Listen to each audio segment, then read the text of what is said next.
Hello guys, എല്ലാവർക്കും ജാനകിയുടെയും അബിയുടെയും വീട് പുത്തൻ പ്രൊമോ വിശേഷങ്ങളിലേക്ക് സ്വാഗതം. അങ്ങനെ നമ്മുടെ പുതിയ പ്രൊമോയിൽ നമ്മുടെ പ്രഭാവതി, അബിയുടെ അമ്മ, നമ്മുടെ അപർണയെ നോക്കി ഇങ്ങനെ കളിയാക്കി ചിരിക്കുക കേട്ടോ. എന്നിട്ട് പറയുന്നുണ്ട്, എടി നീ പഠിപ്പും വിവരവും ഉള്ളവളല്ലേടി, ഒരാളുടെ മുറിയിൽ കയറി ഇങ്ങനെ അന്വേഷിക്കാൻ മാത്രം, ഒരാളില്ലാത്ത സമയത്ത് അയാളുടെ മുറിയിൽ കയറി ഇങ്ങനെ തപ്പാൻ മാത്രം നിനക്ക് നാണമൊന്നുമില്ലേടി എന്നൊക്കെ പറഞ്ഞിട്ട് ഭയങ്കരമായിട്ട് നമ്മുടെ പ്രഭാവതി നമ്മുടെ അപർണയെ തരം താഴ്ത്തി പറയുന്നുണ്ട്. അപ്പൊ തന്നെ അപർണ നമ്മുടെ പ്രഭാവതി അടിക്കാൻ വേണ്ടി ഇങ്ങനെ കൈ ഓങ്ങുന്നുണ്ട്. ദേ നിങ്ങൾ എന്റെ കയ്യിൽ നിന്ന് നല്ലത് വാങ്ങും എന്നൊക്കെ പറഞ്ഞിങ്ങനെ ഭയങ്കര ക്രൂരമായിട്ടൊക്കെ സംസാരിക്കുന്നുണ്ട് കേട്ടോ നമ്മുടെ അപർണ തിരിച്ച്. അപ്പൊ നമ്മുടെ പ്രഭാവതി ഇങ്ങനെ ഞെട്ടി നിൽക്കുന്നുണ്ട്.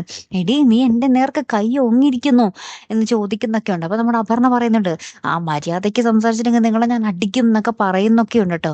അതിന് പിന്നാലെ നമുക്ക് കാണുവാൻ സാധിക്കുന്നത് നമ്മുടെ ജാനകിയുടെ അമ്മ ഇങ്ങനെ ഉറങ്ങുമായിരിക്കും. അപ്പൊ പെട്ടെന്ന് ഇങ്ങനെ സ്വപ്നം കണ്ട് എഴുന്നേറ്റ് മോളെ എന്ന് ഞെട്ടി എണീക്കുന്നുണ്ട്. അപ്പുറത്ത് ജാനകിയും ഉറക്കത്തിൽ പെട്ടെന്ന് അമ്മേ എന്നും പറഞ്ഞ സ്വപ്നം കണ്ടിങ്ങനെ ഞെട്ടി എണീക്കുന്നുണ്ട്. അപ്പൊ ഇനി അവിടെ എന്തായിരിക്കും സംഭവിക്കാൻ പോകുന്നത് നമുക്ക് നോക്കാം കേട്ടോ. അപ്പൊ അടുത്തൊരു വീഡിയോ വരുന്നത് വരയ്ക്കും ഗുഡ് ബൈ.